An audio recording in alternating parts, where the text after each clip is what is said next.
الحمد لله نحمده ونستعينه ونستغفره ونؤمن به ونتوكل عليه ونعوذ بالله من شرور أنفسنا ومن سيئات أعمالنا من يهده الله فلا مضل له وأشهد أن لا إله إلا الله وحده لا شريك له وأشهد أن محمدا عبده ورسوله أما بعد فقد قال الله سبحانه وتعالى في كلامه المجيد أعوذ بالله من الشيطان الرجيم بسم الله الرحمن الرحيم ولا تتمنوا ما فضل الله به بعضكم على بعض وقال النبي صلى الله عليه وسلم لا تباغضوا ولا تحاسدوا ولا تدابروا وكونوا عباد الله آمنت بالله صدق الله العلي العظيم وصدق رسوله النبي الكريم۔ تو انشاءاللہ شروع کرتے ہیں سب سے پہلے حسد سے۔ حسد کے سب سے پہلے تھوڑے سے معنی سمجھے جائیں کیا ہیں۔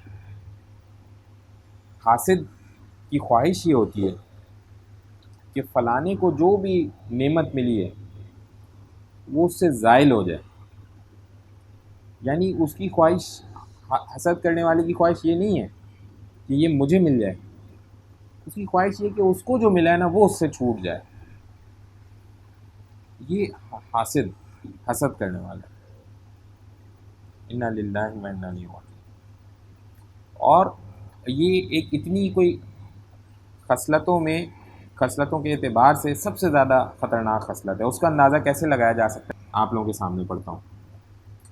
کہو کہ میں صبح کے مالک کی پناہ مانگتا ہوں ہر اس چیز کے شر سے جو اس نے پیدا کی ہے، اور اندھیری رات کے شر سے جب وہ پھیل جائے، اور ان جانوں کے شر سے جو گروہ میں پھونک مارتی ہیں، اور حسد کرنے والے کے شر سے جب وہ حسد کرے۔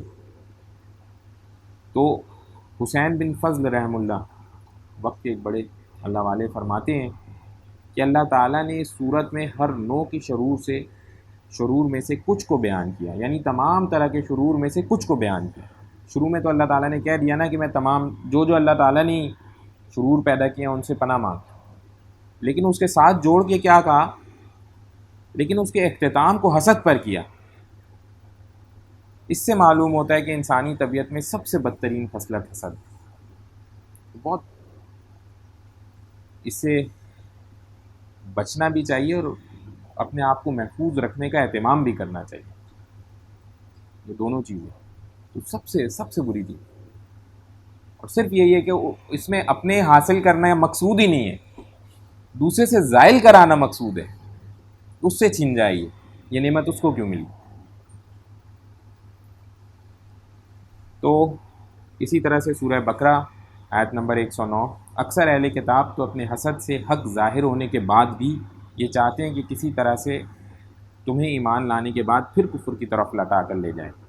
تو یہ نبی کریم صلی اللہ علیہ وسلم کے بارے میں بات ہو رہی ہے، اور جو اہل کتاب تھے اور جانتے تھے کہ یہ حق، حسد کی کیفیت یہ تھی کہ وہ چاہتے تھے کہ یہ چھوڑ چھاڑ کے واپس کفر میں لگ جائیں۔ یہ خواہش نہیں تھی کہ مجھے مل جائے، خواہش یہ تھی یہ چھوڑ دیں اور چھوڑ کے کفر میں واپس لگ جائیں۔ اللہ کی طرف لانا بھی خواہش مقصود کچھ بھی نہیں تھی۔ تو یہ ان کی کیفیت ہے، یہ اس طرح سے ہے۔ پھر اسی طرح سے سورہ نساء آیت نمبر 32 میں اس فضیلت میں جو اللہ نے بعض کو بعض پر دی، مردوں کو اپنی کمائی سے حصہ ہے اور عورتوں کو اپنی کمائی سے حصہ ہے، اور اللہ سے اس کا فضل مانگو، بے شک اللہ کو ہر چیز کا علم ہے۔ اب ادھر اگر آپ دیکھیں اس آیت میں اللہ تعالیٰ نے واضح طور پر بیان کر دیا کہ دیکھیں اس چیز کے پیچھے نہ پڑیں جو اللہ نے کسی کو کسی پر فضیلت دے رکھی، اس چیز کے پیچھے نہ پڑیں۔ اگر کچھ کرنے کا ہے بھی کام تو وہ ہے کہ اللہ سے مانگیں اللہ کا فضل،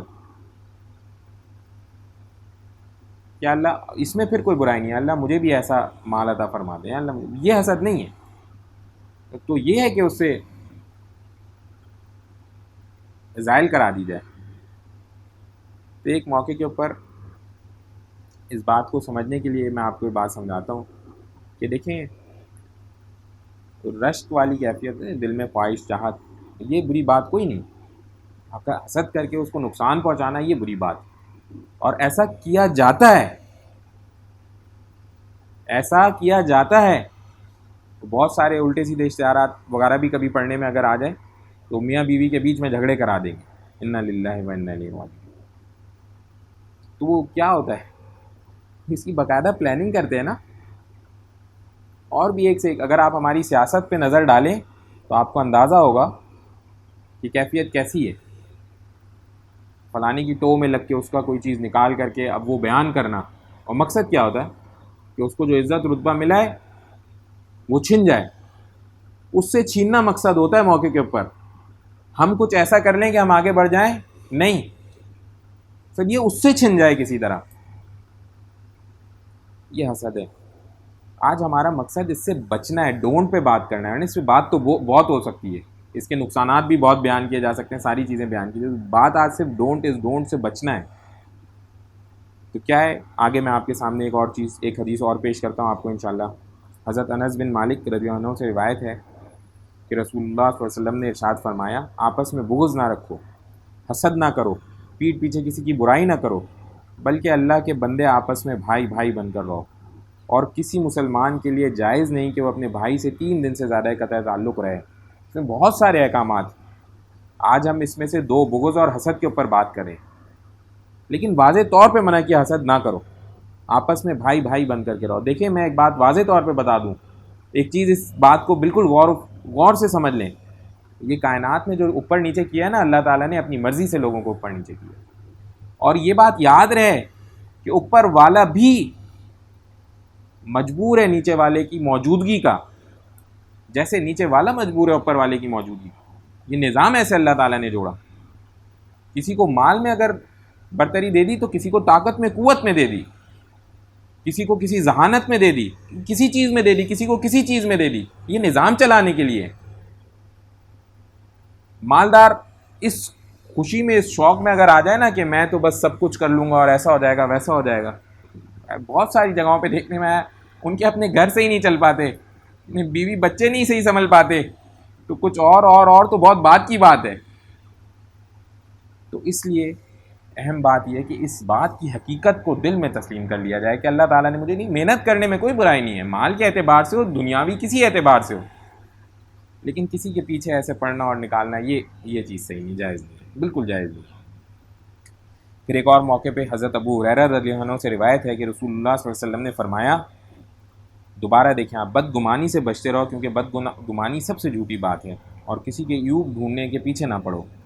کسی کا عیب خواہ مخواہ مت ٹٹولو، اور کسی کے بھاؤ پر بھاؤ نہ بڑھاؤ، اور حسد نہ کرو، بغض نہ رکھو، کسی کے پیٹھ پیچھے برائی نہ کرو، بلکہ سب اللہ کے بندے آپس میں بھائی بھائی بن کر رہو. جگہ جگہ، ایک جگہ نہیں ہے، کئیوں جگہوں کے اوپر ایسے حکم ملے گا کہ حسد نہ کرو، آپس میں بھائی بھائی بن کر کے رہو، حسد نہ کرو، بھائی بھائی بن. انشاءاللہ آگے چلیں گے، میں تھوڑا بیان بھی کروں گا کہ اگر کوئی اس طرح کی کیفیت ہو تو کیا ہمیں کرنا کیا چاہیے، ہمارے لیے کرنے کا کام کیا ہے، کیونکہ ہیں تو انسان ہی نا سارے کے سارے، اور دل میں خیالات اور یہ جذبات تو آتے ہیں. کیسے اس سے بچا جائے انشاءاللہ بات کریں گے.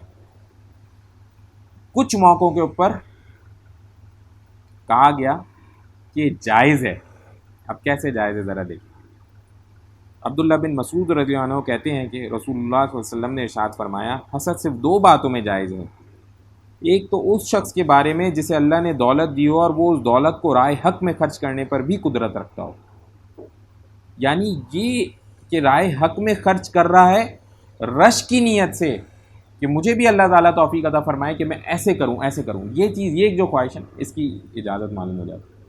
اسی طرح سے دوسرا کیفیت کیا ہے، ایک اس شخص کے بارے میں جسے اللہ نے حکمت کی دولت سے نوازا ہو اور وہ اس کے ذریعے سے فیصلہ کرتا ہو اور لوگوں کو اس حکمت کی تعلیم دے. حکمت اللہ تعالیٰ کے احکامات کے اوپر ہیں، یہ کوئی آج کے دور کے نہیں شروع ہو جائیں گے. اللہ تعالیٰ کے احکامات کے اوپر اگر فیصلے کرتا ہو تو اس چیز، ایسے بندے کے اوپر بھی جائز ہے کہ اللہ تعالیٰ یہ کیا آپ نے خوب عطا فرمایا ہمیں بھی. دوبارہ مقصد پھر بھی وہی ہے، زائل کرنے سے زیادہ ضروری کیا ہے، حاصل کیا جائے، حاصل کیا جائے. جیسے اللہ نے پیچھے قرآن میں آیت میں یہ سمجھایا کہ اگر ہو بھی، کوشش ہو بھی سکے تو وہ اپنی کمائی کا حصہ، اور اللہ سے اس کا فضل مانگو، بے شک اللہ کو ہر چیز کا علم، کوشش کریں کہ اس کا فضل مانگیں بجائے کسی اور چیز میں پڑیں۔ تو بات حسد کے اعتبار سے سمجھ میں آئی ہے نہیں؟ آ گئی ہے انشاءاللہ؟ تو انشاءاللہ اس سے بچنے کا اہتمام کریں گے نا، عزم کرتے ہیں اس کے بعد کہ بچیں گے حسد سے انشاءاللہ، کرتے ہیں عزم، پوری کوشش ہے، بہت مشکل کام ہے، کوشش کرنی ہے مگر پوری انشاءاللہ۔